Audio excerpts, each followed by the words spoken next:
നമസ്കാരം.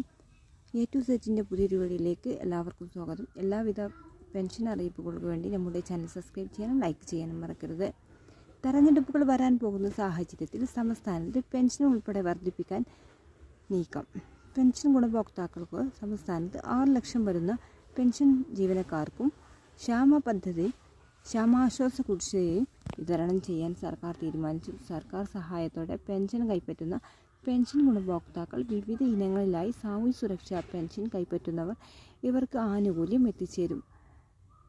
ക്ഷേമ പെൻഷൻ തുക 2500 ഉയർത്തണമെന്ന് സർക്കാർ വാഗ്ദാനം. നിലവിൽ ഉള്ളതിനേക്കാൾ പെൻഷൻ തുകയിൽ നിന്ന് 1600 രൂപയിൽ നിന്ന് 1700 രൂപയിലേക്കാണ് വർധനവ് പ്രതീക്ഷിക്കുന്നതെന്ന് 200 വരെയാണ് വർധനവുണ്ടാകുമെന്നും പുതിയ അറിയിപ്പാണ് പുറത്തു വന്നിട്ടുള്ളത്.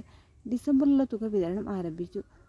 തനത് മാസത്തിലെ പെൻഷൻ തുകയും നവംബർ മാസത്തിലെ ഒരു ഗഡു കൂടി ചേർത്ത് 3200 രൂപയായിരിക്കും എല്ലാ ഗുണഭോക്താക്കളുടെയും അക്കൗണ്ടുകളിലേക്ക് എത്തിച്ചേരുന്നത്. അതുപോലെ തന്നെ മസ്റ്ററിംഗ് ചെയ്തിട്ടുള്ള എല്ലാ ഗുണഭോക്താക്കൾക്കും തുക എത്തിച്ചേരുന്നതാണ്. 1-ാം തീയതി മുതൽ എല്ലാ മാസവും 20-ാം തീയതി വരെ അക്ഷയ കേന്ദ്രങ്ങളിൽ പോയി മസ്റ്റർ ചെയ്ത് ഉറപ്പുവരുത്തേണ്ടതാണ്.